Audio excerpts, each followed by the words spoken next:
नमस्कार दोस्तों, कैसे हैं आप सब। उम्मीद करता हूं आप सब मस्त होंगे। और मैं आपको इस वीडियो में बताने वाला हूं कि दो मेरे पास ये रैखिक युग्म समीकरण दिए हैं और इन दोनों समीकरण को हमें प्रतिस्थापन विधि द्वारा हल करना है। तो मैं इस वीडियो में आपको प्रतिस्थापन विधि द्वारा रैखिक युग्म समीकरण को हम कैसे सॉल्व करेंगे वो सब जानकारी इस वीडियो में मैं आपको बताने वाला हूँ। ठीक है, मेरे पास है x + y = 14 और x - y बराबर मेरे पास ये 4 दिए। तो हमें करना क्या पड़ता है, ऐसे सवालों को अगर सॉल्व करना है सबसे पहले हम क्या करेंगे, इसे मान लेते हैं समीकरण नंबर 1 और इसको मानेंगे समीकरण नंबर 2। ठीक है बच्चों, मेरे पास यहाँ पर दो रैखिक युग्म समीकरण दिए हैं और इन दोनों रैखिक युग्म समीकरण को प्रतिस्थापन विधि द्वारा हल करके x और y के मान ज्ञात करने हैं। कैसे ज्ञात करेंगे, देखिए सबसे पहले मैंने क्या किया, मेरे पास समीकरण दिए हैं दो, एक समीकरण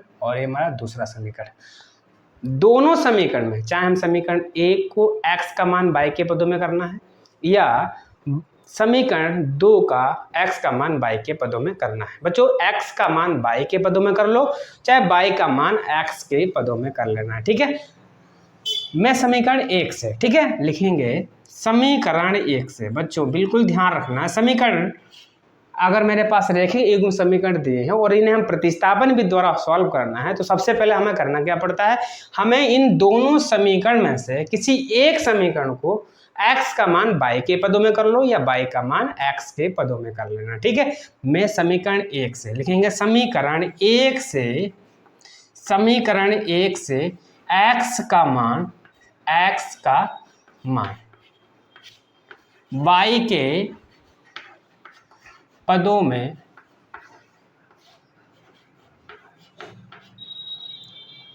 करने पर।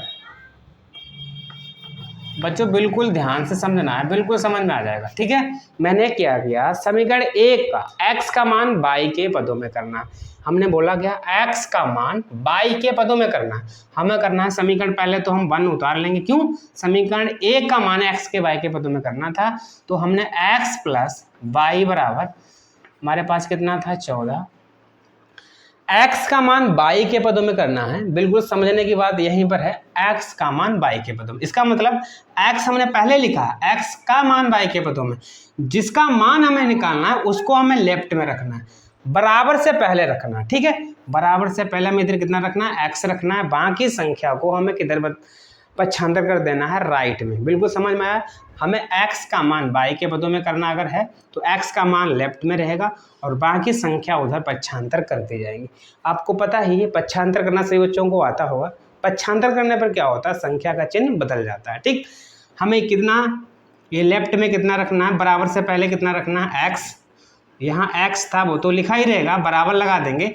बराबर के बाद में 14 मेरे पास था, 14 को था तो हम वैसे लिखेंगे, लेकिन ये हमारा y था लेफ्ट में, इसको हम राइट में बदल देंगे। इसको जब इधर ले जाएंगे, ये y का आएगा प्लस का था ना, जैसे ही y इधर हमारा राइट में जाएगा तो ये हमारा माइनस में हो जाएगा। मैंने आपको अभी बताया कि अगर किसी भी संख्या को अगर हम पक्षांतर करेंगे तो उसका चिन्ह क्या हो जाता है, बदल जाता है। ठीक है, तो ये हमारा y इधर था प्लस, जैसे उधर जाएगा तो हमारा माइनस हो गया। इसके बाद देखिए लेफ्ट में मात्र मेरे पास कितना बचा, x, हमें लेफ्ट में x रखना, क्यों, मैंने कहा x का मान y के पदों में। अगर हम लिखते y का मान x के पदों में तो y को हम लेफ्ट में रखते, बाकी हम किस में, राइट में सभी को ले जाते हैं। ठीक है, अब हमारे पास इधर कुछ नहीं बचा है तो इसे हम समीकरण नंबर क्या बना देंगे, इसे समीकरण नंबर बच्चों 3 बना देंगे। क्यों, दो समीकरण मेरे पास पहले से ही थे और ये मेरा तीसरा समीकरण हो जाएगा। ठीक है, समीकरण 1 है वही तो समीकरण 3 है बच्चों, जो समीकरण 1 है वही तो समीकरण 3 है, मैंने उसका रूप बदल दिया। इसका मतलब है जो मान हम रखेंगे समीकरण हम 2 में रखेंगे। ठीक है, क्यों कि भैया 1 और 3 एक ही समीकरण है। अगर हम 1 का मान समीकरण, ये 3 का मान 1 में रख देंगे तो क्या है, कुछ नहीं, तो वही समीकरण है ना। हम क्या करेंगे, इसका मान समीकरण 2 में रख देंगे, लिखेंगे x का मान समीकरण किस में रखते हैं बच्चों, समीकरण 2 में रखने पर, 2 में रखने पर। ठीक है, समीकरण 2 में रख देंगे भैया। समीकरण 2 पहले हम लिख लेंगे, x - y बराबर मेरे पास 4 था, हमें क्या करना है, जहाँ पर x होगा समीकरण 2 में, जहाँ x है वहाँ पर रखना है 14 माइनस वाई।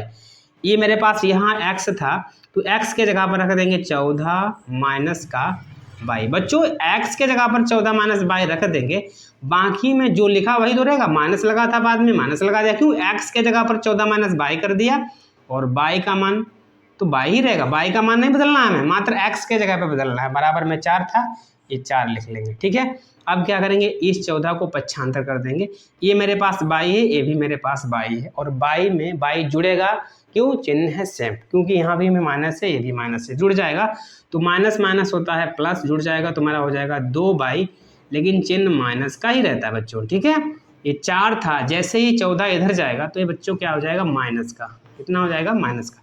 14 प्लस का था, जैसे ही इसको हम राइट में ले जाएंगे माइनस में हो जाएगा ना।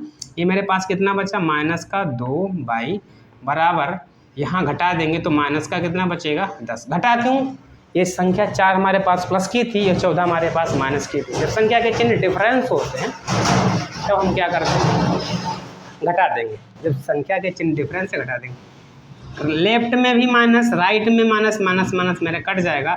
हमें निकालना y का मान, y के साथ में अगर कोई संख्या गुणे में है तो वो हमेशा बटे में आ जाएगी। y का मान निकालना है, इसके साथ गुणे में 2 था, ये मेरे पास बटे में आ जाएगी। 2 से इसको हम डिवाइड कर देंगे तो कितना आ जाएगा, 2 पंचे 10। हमारा y का मान बच्चों आ गया 5। कितना आ जाएगा, y का मान मेरा 5 आ गया। अब हमें निकालना है x का मान। यही मान समीकरण चाहे 1 में रख दो, चाहे समीकरण 2 में रख दो, हमारा मान आसानी से निकल के आ जाएगा। और मैं इसको और सरल करने के लिए इस y का मान जो रखेंगे वो समीकरण 3 में रख देंगे, आसानी से सॉल्व हो जाएगा, लिखेंगे। ठीक है बच्चों, हम क्या करेंगे, हम कर देंगे y का मान, इसको मैं यहाँ से, ठीक है, लिखेंगे y का मान समीकरण 3 में, चाहे आप 2 में रख सकते हैं, समीकरण 1 में रख सकते हैं, 3 में रख सकते हैं, किसी में रख दो। y का मान समीकरण 3 में रखने पर,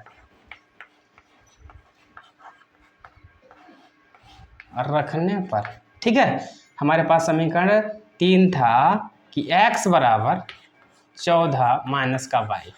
x ऐसे लिखेंगे, 14 ऐसे लिखेंगे, y का मान अभी हमने निकाला 5, जो हमारा मान निकल आ गया 9 5 14।